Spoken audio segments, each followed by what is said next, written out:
জুলাইয়ের শহীদদের প্রতি স্মরণ করতে আমি ভুলে গিয়েছিলাম, ৭১-এর শহীদদের প্রতি স্মরণ করতে ভুলে গিয়েছিলাম। আজকে আপনারা অনেকেই এই শোক প্রস্তাবে বলেছেন ৩ বারের প্রধানমন্ত্রী। তিনি আসলে ৪ বার শপথ নিয়েছেন প্রধানমন্ত্রী হিসেবে। মাননীয় স্পিকার, আপনাকে ধন্যবাদ। আজকে এই মহান জাতীয় সংসদের দাঁড়িয়ে আমার প্রায়ই মনে পড়ছে, এই সংসদ গঠিত হওয়ার পরে যিনি সবচাইতে বেশি খুশি হতে পারতেন তিনি দেশনেত্রী বেগম খালেদা জিয়া। তিনি আজকে আমাদের মধ্যে নেই। দীর্ঘ ৪৫ বছরও বেশি আমি দেশনেত্রী বেগম খালেদা জিয়ার সহকর্মী হিসাবে, কখনো কর্মচারী হিসাবে, কখনো সংসদ সদস্য হিসাবে, কখনো মন্ত্রী হিসাবে, কখনো দলের নেতা হিসাবে তার ছায়াতলে ছিলাম, স্নেহের ছায়াতলে ছিলাম, নেতৃত্বে ছিলাম। অনেক আন্দোলন, অনেক সংগ্রাম, অনেক ত্যাগ তিতিক্ষা, কিন্তু তার সাথে পৃথিবীর কোনো ত্যাগের কোনো তুলনা করা যায় না।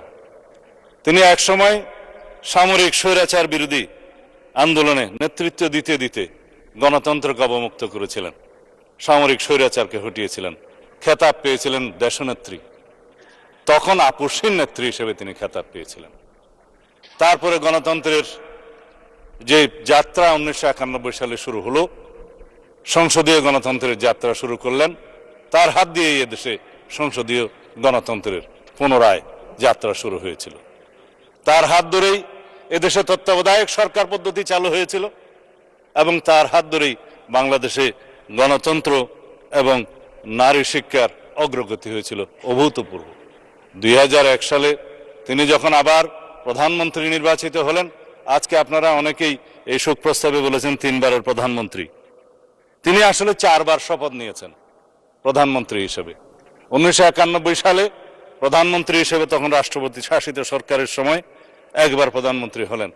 তারপরে সংসদীয় পদ্ধতির সরকার ব্যবস্থা চালুর পরে তিনি আবার শপথ গ্রহণ করলেন, দ্বিতীয়বার প্রধানমন্ত্রী হলেন।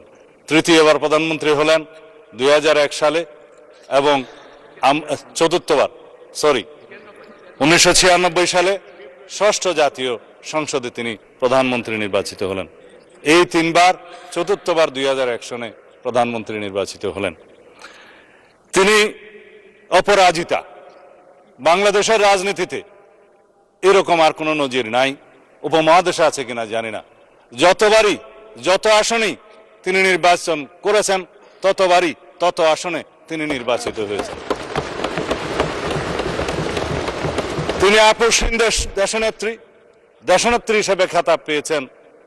বিগত সময়ে স্বৈরাচার বিরোধী, সামরিক স্বৈরাচার বিরোধী আন্দোলনের সময়ের ধারাবাহিকতায় বাংলাদেশের গণতন্ত্র যার হাত দিয়ে বারবার অবমুক্ত হয়েছে, সেই ধারাবাহিকতায় ফ্যাসিবাদ বিরোধী গণতান্ত্রিক আন্দোলনে অবিরাম সংগ্রামের মধ্য দিয়ে তার নজিরবিহীন ত্যাগের নজির স্থাপন করে তিনি খেতাব পেয়েছেন বাংলাদেশের মানুষের কাছে দেশনেত্রী এবং গণতন্ত্রের মা।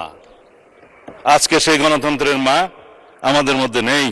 তিনি নেই, কিন্তু তিনি আছেন বাংলাদেশের প্রতিটি মানুষের অন্তরে। সারা পৃথিবীর গণতন্ত্রকামী প্রত্যেক মানুষের অনুপ্রেরণা হিসেবে তিনি জীবিত থাকবেন তাদের অন্তরে। তিনি যদিও আমাদের মধ্যে শারীরিকভাবে নেই, সারা পৃথিবীর মানুষের গণতন্ত্রের অনুপ্রেরণা হিসাবে তিনি সারা পৃথিবীর মানুষের মধ্যে জীবিত থাকবেন, জাগরুক থাকবেন। তিনি আমাদের অনুপ্রেরণা জুগিয়ে যাবেন।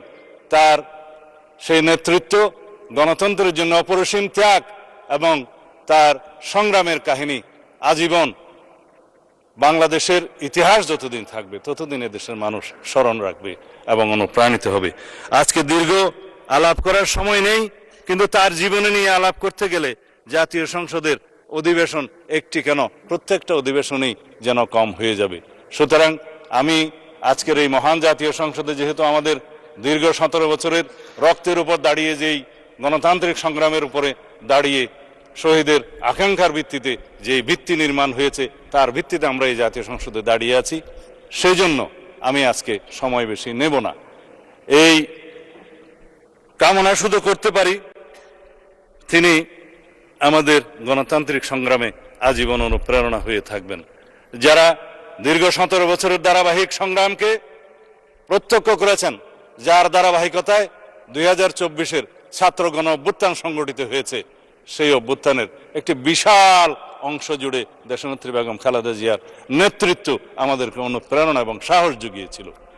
যারা জুলাই যোদ্ধা হিসেবে পরিচিত, যারা জীবিত আছেন, যারা ছাত্র গণ অভ্যুত্থানে শহীদ হয়েছেন, যাদের আকাঙ্ক্ষা এবং যাদের প্রত্যাশা, জনপ্রত্যাশা পরিপূরণ করার জন্য আমরা আজকে এই জাতীয় সংসদে আছি।